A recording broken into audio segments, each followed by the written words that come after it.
Karnataka media news ನೊಂದವರ ಧ್ವನಿಗಾಗಿ ಭ್ರಷ್ಟಾಚಾರದ ವಿರುದ್ಧವಾಗಿ ಸದಾ ಸಿದ್ಧ 24x7.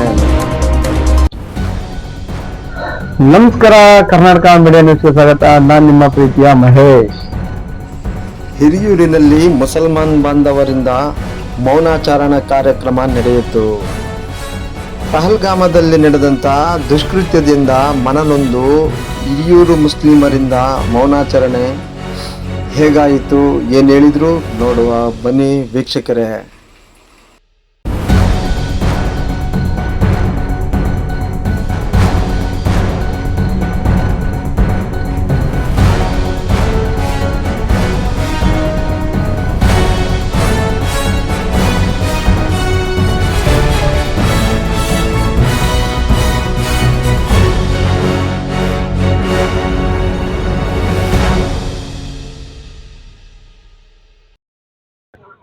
ನಮಸ್ಕಾರ, ಕರ್ನಾಟಕ ಮೀಡಿಯಾ ನ್ಯೂಸ್ಗೆ ಸ್ವಾಗತ. ಹಿರಿಯೂರಲ್ಲಿ ಮುಸ್ಲಿಂ ಬಾಂಧವರಿಂದ ಇವತ್ತು ಮೌನಾಚರಣೆ ಆಚರಿಸ್ತಾ ಇದ್ದಾರೆ. ಅದು ಯಾವ ವಿಚಾರವಾಗಿ ಏನು ಅಂತ ಹೇಳ್ಬಿಟ್ಟು ಸಂಪೂರ್ಣ ಮಾಹಿತಿ ತಿಳ್ಕೊಳ್ಳೋಣ. ಈ ಒಂದು ಜಮ್ಮು ಕಾಶ್ಮೀರದ ಪಹಲ್ಗಾಮ್ನಲ್ಲಿ ನಡೆದ ಭಯಾನಕ ಈ ಒಂದು ಕೃತ್ಯಕ್ಕೆ ಖಂಡಿಸಿ ಹಿರಿಯೂರು ತಾಲೂಕಿನ ಸಮಸ್ತ ಮುಸಲ್ಮಾನ್ ಬಾಂಧವರ ವತಿಯಿಂದ ನಾವೆಲ್ಲ ಒಂದು ಮೌನಾಚರಣೆಯನ್ನ ಒಂದು ನಿಮಿಷ ಆ ಒಂದು ಯಾರು ಆ ಭಯಾನಕ ಕೃತ್ಯದಲ್ಲಿ ಹತರಾದರೂ ಅವರಿಗೆ ಒಂದು ನಿಮಿಷ ಶ್ರದ್ಧಾಂಜಲಿಯನ್ನು ಹಾಗೂ ಮೌನಾಚರಣೆಯನ್ನ ಮಾಡ್ತಾ ಇದ್ದೇವೆ.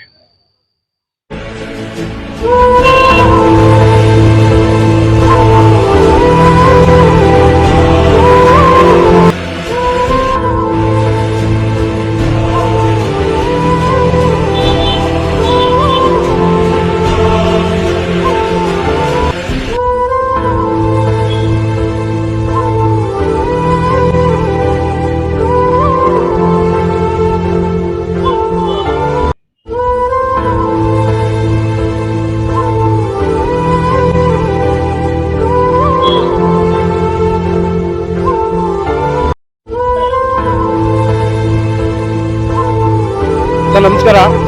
ಇವತ್ತೇನು ಮೌನಾಚರಣೆ ಮಾಡ್ತಾ ಇದ್ದೀರಾ, ಇದರದ ಒಂದು ವಿಷಯವಾಗಿ ಏನ್ ಹೇಳಿ?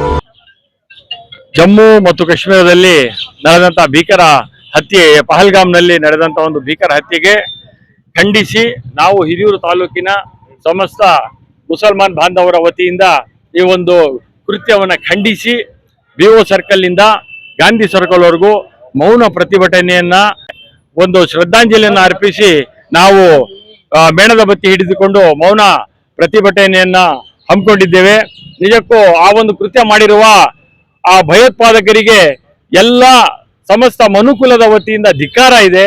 ಅವರಿಗೆ ನಾವೊಂದು ಮನವಿ ಮಾಡೋದೇನೆಂದರೆ, ನಮ್ಮ ಪ್ರಧಾನಮಂತ್ರಿಗಳಿಗೆ ಆ ಭಯೋತ್ಪಾದಕರು ಸಿಕ್ಕ ತಕ್ಷಣ ಅವರಿಗೆ ಯಾವ ಜಾಗದಲ್ಲಿ ನಮ್ಮ ಅಮಾಯಕರಿಗೆ ಪ್ರಾಣ ತೆಗೆದ್ರು ಅದೇ ಜಾಗದಲ್ಲಿ ಅವರಿಗೆ ಓಪನ್ ಆಗಿ ಏನು ಪಬ್ಲಿಕ್ ಅಲ್ಲಿ ಅವರಿಗೆ ನೇಣು ಹಾಕಬೇಕು, ಮರಣದಂಡನೆಯನ್ನು ಕೊಡಬೇಕು ಅಂತ ನಾವು ಇಡೀ ಸಮಸ್ತ ಮುಸಲ್ಮಾನ್ ಬಾಂಧವರ ವತಿಯಿಂದ ವಿನಂತಿಸಿಕೊಳ್ಳುತ್ತೇವೆ. ಯಾಕಂದ್ರೆ ಇಂಥ ಒಂದು ನರರಕ್ಷಕ ಆ ಕೃತ್ಯವನ್ನ ನಿಜಕ್ಕೂ ಯಾವುದೇ ಒಂದು ಧರ್ಮ ಸಹಿಸಲ್ಲ. ಇಸ್ಲಾಂ ಧರ್ಮದಲ್ಲೂ ಸಹ ಅಹಿಂಸೆಗೆ ನಾವು ಪ್ರಾಮುಖ್ಯತೆ ಕೊಡ್ತೀವಿ ಹೊತ್ತು ಹಿಂಸೆಗೆ ನಾವು ಯಾವತ್ತೂ ಪ್ರಾಮುಖ್ಯತೆಯನ್ನು ಕೊಟ್ಟಿಲ್ಲ, ಕೊಡೋದು ಇಲ್ಲ. ನಮ್ಮ ಪೈಗಂಬರ್ ಅವರು ಶಾಂತಿ ದೂತರವರು, ಹಾಗಾಗಿ ಶಾಂತಿಯನ್ನ ಅವರು ಪ್ರಸರಿಸಿದ ಹೊರತು ಬೇರೆ ಯಾವುದೇ ಒಂದು ಅಶಾಂತಿಯನ್ನ ಸಮಾಜದಲ್ಲಿ ಸೃಷ್ಟಿಸೋದು ಇಲ್ಲ. ಆದರೆ ಕೆಲವರು ಈ ಇಸ್ಲಾಂ ಧರ್ಮದಲ್ಲಿ ಹುಟ್ಟಿ ಆ ಭಯೋತ್ಪಾದಕರು ಏನು ಈ ಕೃತ್ಯವನ್ನು ಮಾಡಿದ್ದಾರೆ, ಅವರು ನಿಜಕ್ಕೂ ಇಸ್ಲಾಂ ಧರ್ಮದಲ್ಲಿ ಹುಟ್ಟಿರ್ಬೋದು, ಆದರೆ ದೇ ಆರ್ ನಾಟ್ ಮುಸ್ಲಿಮ್ಸ್. ಅವರು ಮುಸಲ್ಮಾನರ ಅನ್ನೋದಕ್ಕೆ ಯಾವುದೇ ಒಂದು ಅರ್ಹತೆ ಇಲ್ಲ. ಅಂತವ್ರಿಗೆ ನಿಜಕ್ಕೂ ನೇಣು ಹಾಕಬೇಕು, ಮರಣದಂಡನೆಯನ್ನು ಕೊಡಬೇಕು, ಏನು ಚಿಕ್ಕ ಕಂಡಲ್ಲೇ ಗುಂಡು ಹೊಡಿಬೇಕು. ಹಾಗೂ ಆ ನಡೆದಂತ ಕೃತ್ಯ ಹಿರಿಯೂರಿನ ಸಮಸ್ತ ತಾಲೂಕು ಮುಸಲ್ಮಾನ್ ಬಾಂಧವರು ಖಂಡಿಸ್ತಾ ಇದ್ದಾರೆ. ಯಾಕಂದ್ರೆ ಭಯೋತ್ಪಾದಕರು ಯಾವುದೇ ಒಂದು ಜಾತಿ ಧರ್ಮಕ್ಕೆ ಸೀಮಿತ ಇಲ್ಲ. ಅವರು ಭಯೋತ್ಪಾದಕರೇ. ಹಾಗಾಗಿ ಅವರಿಗೆ ಯಾವುದೇ ಒಬ್ಬ ನಮ್ಮ ಭಾರತೀಯ ಮುಸಲ್ಮಾನರು ಯಾರು ಅದಕ್ಕೆ ಬೆಂಬಲ ಕೊಟ್ಟಿಲ್ಲ, ಕೊಡೋದು ಇಲ್ಲ. ದಯವಿಟ್ಟು ಇದನ್ನ ಎಲ್ಲರೂ ಮನಗಣಬೇಕು. ಹಾಗೂ ಕೆಲವು ಗೋಧಿ ಮೀಡಿಯಾಗಳು ಇಲ್ಲ ಸಲ್ಲದ ಒಂದು ಏನು ಬ್ಯಾಡ್ ಒಂದು ಮೆಸೇಜ್ ಅನ್ನ ಕೊಡ್ತಿದ್ದಾರೆ. ಅದನ್ನ ಯಾರು ಮಾಡಿದ್ದಾರೆ, ಏನು ಅದು ಪಾಕಿಸ್ತಾನ, ಏನ್ ನಾವು ಪಾಕಿಸ್ತಾನ ಇದೆಯಲ್ಲ ಆ ಭಯೋತ್ಪಾದಕರು ಮಾಡಿರೋದು. ಅವ್ರ್ಯಾರು ಅಲ್ಲಿರೋರು ಮನುಷ್ಯರೇ ಅಲ್ಲ, ಮನುಷ್ಯರು ಅದು ಪಾಕಿಸ್ತಾನ ಅಲ್ಲ, ಪಾಕಿಸ್ತಾನ ಅಂತ. ಎಸ್, ಪಾಪಿಸ್ತಾನ. ಅದು ಪಾಪಿಸ್ತಾನ. ಪಾಪಿಗಳ ಸ್ಥಾನ, ಪಾಪಿಸ್ತಾನ. ಹಾಗಾಗಿ ನಾವು ಹಿಂದೂಸ್ತಾನ, ನಾವು ಭಾರತೀಯರು, ನಾವು ಹಾಗಾಗಿ ಭಾರತೀಯ ಮುಸಲ್ಮಾನರು ಈ ಒಂದು ಕೃತ್ಯನ ಖಂಡಿಸ್ತಾ ಇದ್ದೇವೆ. ಹಿರಿಯೂರು ತಾಲೂಕಿನ ಸಮಸ್ತ ಮುಸಲ್ಮಾನ್ ಬಾಂಧವರಿಂದ ಈ ಒಂದು ಖಂಡಿಸಿ ಏನು ಪ್ರಾಣ ಕಳ್ಕೊಂಡು ಅಮಾಯಕರಿಗೆ ಶ್ರದ್ಧಾಂಜಲಿಯನ್ನ ಈ ಸಮಸ್ತ ಹಿರಿಯೂರು ತಾಲೂಕಿನ ಮುಸಲ್ಮಾನ್ ಬಾಂಧವರಿಂದ ಈ ದಿನ ನಾವು ನಮ್ಮ ಎಲ್ಲ ಮುಸಲ್ಮಾನ್ ಬಾಂಧವರ ವತಿಯಿಂದ ಈ ಮೌನ ಪ್ರತಿಭಟನೆಯನ್ನ ಹಮ್ಮಿಕೊಂಡಿದ್ದೇವೆ. ನಮ್ಮ ಸಮಾಜದ ಮುಖಂಡರಾದ BS ನವಾಬ್ ಸಾಬ್ರವರು ಮಾತಾಡ್ತಾರೆ. ನಾವು ಭಾರತೀಯರು, ಶಾಂತಿ ಪ್ರಿಯರು. ನಮ್ಮ ಈ ದೇಶದಲ್ಲಿ ಪಾಪಿಗಳು ಹಾಗೂ ಮನುಷ್ಯರಲ್ಲ, ಟೆರರಿಸ್ಟಿಗೆ ಧರ್ಮ ಇಲ್ಲ. ಅವರು ಗಂಡು ಅನ್ನಲ್ಲ, ಹೆಣ್ಣು ಅನ್ನಲ್ಲ, ಯಾವ ಜಾತಿನೂ ಕೇಳೋದಿಲ್ಲ. ಅಂಥದ್ರಿಂದ ಈ ಕೃತ್ಯ ಆಗೈತೆ, ಅದನ್ನು ನಾವು ಖಂಡಿಸ್ತೀವಿ. ನಮ್ಮ ಭಾರತೀಯರು ಏನು ನಾವು 26 ಜನ ಸತ್ತಿದ್ದಾರೆ, ಅವರಿಗೆ ಶ್ರದ್ಧಾಂಜಲಿ ಅರ್ಪಿಸಿ ನಮ್ಮ ದೇಶಕ್ಕೆ ನಾವು ಕೇಳ್ಕೊಳ್ಳೋದೇನೆಂದ್ರೆ ಮುಸಲ್ಮಾನ್ ಬಾಂಧವರಿಂದ ನೀವು ನಿಮ್ಮ ಭದ್ರತೆಯನ್ನು ಹೆಚ್ಚಿಸಿ ದೇಶದಲ್ಲಿ ಈ ಕೃತ್ಯ ನಡೆಸಿರುವಂತಹ ಉಗ್ರರಿಗೆ ತಕ್ಕ ಶಿಕ್ಷೆ ಕೊಡಬೇಕು, ನಮ್ಮ ದೇಶವನ್ನು ಕಾಪಾಡಬೇಕಂತ ನಾವು ಕೇಳ್ಕೊಳ್ತಾ ನಮ್ಮ 26 ಜನರಿಗೆ ಶ್ರದ್ಧಾಂಜಲಿ ಅರ್ಪಿಸಿ ನಮ್ಮ ದೇಶದಲ್ಲಿ ಶಾಂತಿ ಬೆಳೆಯಲಿ ಅಂತ ಹೇಳಿ ಆಶಿಸುತ್ತೇವೆ. मोहतरम सामीन, जो 2 दिन पहले जो हादसा कश्मीर में हुआ है, हम सब उसकी मुखालिफत करते हैं। और जो दहशतगर्दी का जो हमला हुआ है उसमें मासूम लोगों की जान गई है। हमारा इस्लाम लोगों की हिफाजत के लिए, अमन फैलाने के लिए आया है। हमारा उससे कोई ताल्लुक नहीं है। जो भी किए हैं वो गलत किए हैं, इसलिए कि मासूम लोगों की जान लेना, कोई मजहब जो किसी मजहब में उसकी इजाजत नहीं है, हमारा मजहब भी उसे इजाजत नहीं देता। हम अपने मुल्क के रहनुमाओं से दरखास्त करते हैं कि जो भी इस अमल में शरीक है उनको सख्त से सख्त सजा दे और उनको जल्द से जल्द जो है पकड़कर जो सजा देना चाहे वो सजा दे सकते हैं। इसी चंद बातों में मैं आपको बात को खत्म करता हूँ। अस्सलामु अलैकुम रहमतुल्लाहि वबरकातुहू। ಏನು ಭಯೋತ್ಪಾದನೆ ಹಾಗೂ ಆತಂಕವಾದಿಗಳಿದ್ದಾರೆ, ಅವರಿಗೆ ಯಾವುದೇ ಧರ್ಮ ಇಲ್ಲ, ಅವರು ಮನುಷ್ಯ ಜಾತಿಗೆ ಸೇರಿದವರಲ್ಲ. ಯಾಕಂತ ಹೇಳಿದ್ರೆ ಈಗ ನಮ್ಮ ಮೀಡಿಯಾಗಳಲ್ಲಿ ಅವರು ಮುಸಲ್ಮಾನರು ಧರ್ಮ ಕೇಳಿ ಹೊಡೆದಿದ್ದಾರೆ ಹಂಗೆ ಅಂತ ಹೇಳಿ ಬಿಂಬಿಸ್ತಾರೆ. ಆದ್ರೆ ನಮ್ಮ ಈ ಭಾರತ ದೇಶ ಶಾಂತಿಯ ಸಂಕೇತ. ಇಲ್ಲಿ ಎಲ್ಲಾ ಧರ್ಮದವರು, ಮುಸಲ್ಮಾನರು, ಹಿಂದೂ, ಕ್ರೈಸ್ತ ಎಲ್ಲರೂ ಇಲ್ಲಿ ಶಾಂತಿಯಾಗಿ ಸಹನೆಯಿಂದ ಬಾಳ್ಕೊಂಡು ಹೋಗ್ತಿದ್ದಾರೆ. ಈ ಶಾಂತಿಯನ್ನು ಕದಡೋದಕ್ಕೋಸ್ಕರವಾಗಿ, ಈ ಶಾಂತಿಯನ್ನು ನಮ್ಮಲ್ಲೇ ದ್ವೇಷವನ್ನು ಬಿತ್ತುವುದಕ್ಕೋಸ್ಕರವಾಗಿ ಈ ಕೃತ್ಯವನ್ನು ಇದು ಪ್ಲಾನ್ ಮಾಡಿರೋದು. ನಾವು ಈ ಭಾರತೀಯರೆಲ್ಲರೂ ಏನು ಇವರು ವಿವಿಧತೆಯಲ್ಲಿ ಏಕತೆ ಅಂತ ಏನು ಸಾರುತ್ತಾರೆ, ಇದನ್ನು ಈ ಸಂಕೇತ ಇದನ್ನು ಹಾಳು ಮಾಡಲು, ಶಾಂತಿಯನ್ನು ಕದಡಲು ಮತ್ತು ಶಾಂತಿಯನ್ನು ಹಾಳು ಮಾಡಲು ಮಾಡಿರೋ ಕೃತ್ಯ ಇದು. ನಾವೆಲ್ಲ ಎಲ್ಲ ಬುದ್ಧಿವಂತರು ತಿಳ್ಕೋಬೇಕು. ಬುದ್ಧಿವಂತ ತಿಳ್ಕೊಂಡ್ಬಿಟ್ಟು ನಾವು ಅಣ್ಣ ತಮ್ಮಂದ್ರು ಹಾಗೆ ಹೇಗ್ ಬಾಳ್ತಿದೀವಿ ಮೊದ್ಲೇನು ಮುಂದೇನು ಹಾಗೆ ಬಾಳ್ಕೊಂಡು ಹೋಗ್ಬೇಕು. ಯಾಕಂದ್ರೆ ನಮ್ದಲ್ಲಿ ಶಾಂತಿ ಕದಡೋಸ್ಕರವೇ ಈ ಕೃತ್ಯ ಮಾಡಿರೋದು. ಇಲ್ಲದ್ರೆ ಧರ್ಮ ಕೇಳಿ ಹೊಡೆಯುವಂಥದ್ದು ಏನಿತ್ತು. ಅವರು ನಿಜವಾಗಿ ಹೇಳ್ಬೇಕಂದ್ರೆ ಅವರು ಮುಸಲ್ಮಾನರಲ್ಲ. ಮುಸಲ್ಮಾನರು ಅಂದ್ರೆ ನೋಡಿ, ನಮ್ಮ ಕೈಯಿಂದ ಆಗಲಿ, ನಮ್ಮ ಬಾಯಿಯಿಂದ ಆಗಲಿ, ನಾವು ಯಾವುದೇ ನಡವಳಿಕೆಗಳಿಂದ ಆಗಲಿ ಯಾರಿಗೂ ತೊಂದರೆ ಆಗ್ಬಾರ್ದು. ಮನುಷ್ಯ ಜಾತಿಗಲ್ಲ, ಪ್ರಾಣಿಗಳಿಗೂ ತೊಂದರೆ ಆಗ್ಬಾರ್ದು. ಅಂತವನು ನಿಜವಾದ ಮುಸಲ್ಮಾನ.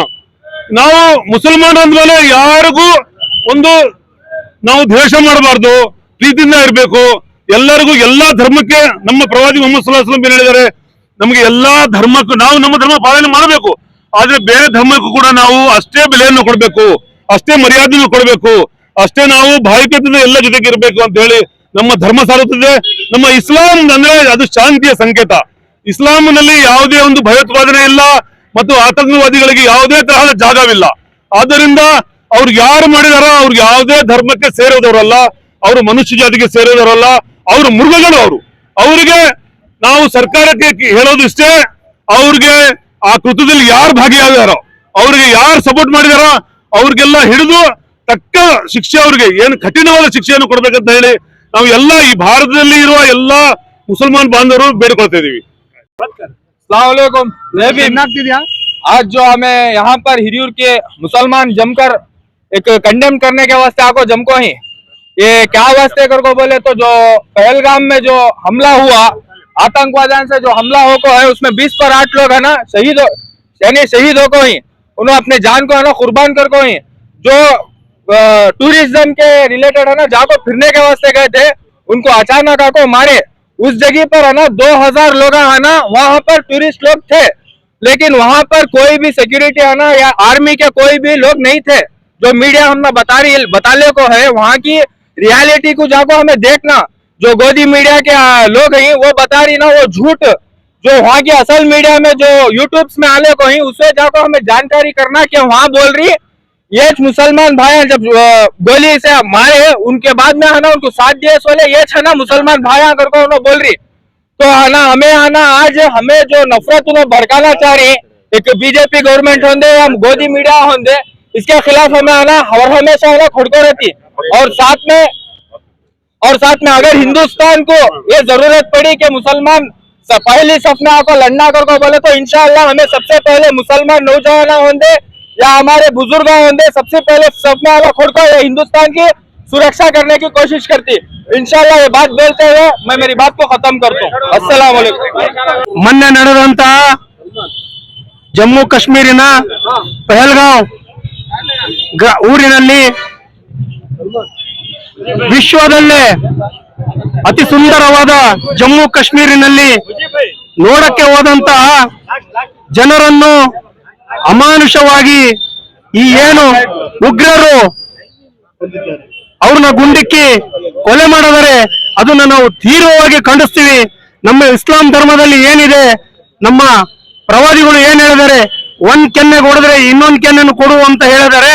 ಹಾಗಾಗಿ ಇವರಿಗೆ ಅಲ್ಲಾ ತಾಲಾನು ದೇವರನ್ನು ಮೆಚ್ಚಲ್ಲ, ಆ ಟೆರರಿಸ್ಟ್ ಅವರಿಗೆ ಅವರು ದೇವರನ್ನು ಕ್ಷಮಿಸಲ್ಲ ಅಂತ ಹೇಳ್ತಾ ಅವರಿಗೆ ಈ ಕೇಂದ್ರ ಸರ್ಕಾರ ಉಗ್ರವಾಗಿ ಅವ್ರ ಮೇಲೆ ಕ್ರಮ ಜರುಗಿಸಿ ಅದೇ ಜಾಗದಲ್ಲಿ ಅವರಿಗೆ ನೇಣಾಕಿ ಇಲ್ಲ ಗುಂಡಿಕ್ಕಿ ನಮ್ಮ ಮಿಲಿಟರಿ ಅವರಿಂದ ಅವ್ರನ್ನ ಹತ್ಯೆಗೊಳ್ಳಬೇಕು ಅಂತ ಹೇಳ್ತಾ ಈ ಸಂದರ್ಭದಲ್ಲಿ ನಾನು ಏನವರು ಉಗ್ರರ ದಾಳಿಗೆ ಸತ್ತೋಗಿದ್ದಾರೆ, ಅವರಿಗೆ ಅವ್ರ ಮನೆಯಲ್ಲಿ ಅವರ ಹೆಂಡತಿ ಮಕ್ಕಳಿಗೂ ದೇವರು ಆ ದುಃಖ ಭರಿಸುವಂತ ಶಕ್ತಿ ಕೊಡ್ಲಿ ಅಂತ ಈ ಸಂದರ್ಭದಲ್ಲಿ ಹೇಳ್ತಾ ನನಗೆ ಇಲ್ಲಿ ನೀವು ಮಾತಾಡಕ್ಕೆ ಅವಕಾಶ ಕೊಟ್ಟಿದ್ದಕ್ಕೆ ವಂದಿಸಿ ಧನ್ಯವಾದಗಳು. ಜೈ ಹಿಂದ್, ಜೈ ಕರ್ನಾಟಕ ಮಾತೆ. ಇದು ವೀಕ್ಷಕರೇ, ಹಿರಿಯೂರಿನ ಮುಸಲ್ಮಾನ್ ಬಾಂಧವರ ಮನದಾಳದ ಏನು ಅಲ್ಲಿ ಪಹಲ್ಗಾಮ್ ಅಲ್ಲಿ ಈ ಕೃತ್ಯ ನಡೆದಿದೆ, ಆ ವಿಚಾರವಾಗಿ ಮೌನ ಆಚರಿಸ್ತಾ ಬಂದು ಈ ವಿಚಾರನ ತಮ್ಮ ಮುಂದೆ ಪ್ರಸಾರ ಪಡಿಸ್ತಾ ಇದ್ದೀವಿ ವೀಕ್ಷಕರೇ. खून दे दे के गुलिस्तान को सवारा हमने, कौन कहता है कि हम वफादार नहीं। घर बार लुटाया हमने इस मुल्क की खातिर, हमसे बढ़कर इस मुल्क का हकदार नहीं। मेरे मोहतरम बुजुर्गों और दोस्तों, नौजवान साथियों, आज हमें सब यहाँ क्या वास्ते जमी तुमने सबको मालूम है। 22 तारीख को हिंदुस्तान की तारीख में एक भयानक हादसा पेश आया जिसमें 20 पर 8 मासूम लोगों की जाने गई। और ये कौन किए? ये है ना पाकिस्तान वाले, हमारे हिंदुस्तान के को बदनाम करने के लिए, हमारे हिंदुस्तानी मुसलमानों को बदनाम करने के लिए, इनको कमजोर करने के लिए ये हरकत किए हैं। मैं आज की इस महफिल से आवाज देता हूं, हम हिंदुस्तान की हुकूमत के साथ, हमारे भारत के सैन्य, हमारे भारत के मिलिट्री वालों के साथ, हम पूरे देश के मुसलमान मरते दम तक, अपनी आखिरी सांस तक इनका साथ देंगे।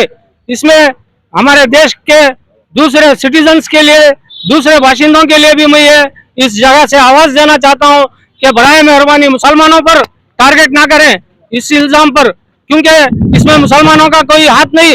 ये इस्लाम की दावत भी नहीं। ये इस्लाम नहीं सिखाता कि आपस में बैर रखना, इस्लाम नहीं सिखाता कि मासूम लोगों को मारा जाए। लेकिन ये इस्लाम के नाम को बदनाम करने के लिए चंद नाकाम लोगों ने ये हरकत, ये नामर्द लोगों ने ये हरकत करे। मैं इसका पुरजोर मजम्मत करते हुए, खंडन करते हुए मैं अपनी बात को खत्म करता हूँ। जय हिंद, जय कर्नाटक। ಇದನ್ನ ಇವತ್ತು ವ್ಯಕ್ತಪಡಿಸ್ತಾ ಇದ್ದಾರೆ ಕೆಲವು ನೋಡ್ತಾ ಇದ್ದಾರೆ ವೀಕ್ಷಕರೇ. ವಿವಿಧತೆಯಲ್ಲಿ ಏಕತೆ, ಏಕತೆಯಲ್ಲಿ ಐಕ್ಯತೆ, ಅದೇ ನಮ್ಮ ಭಾರತೀಯರ ವಿಶಿಷ್ಟತೆ. ಜೈ ಹಿಂದ್, ಜೈ ಕರ್ನಾಟಕ ಮಾತೆ, ಜೈ ಭೀಮ್.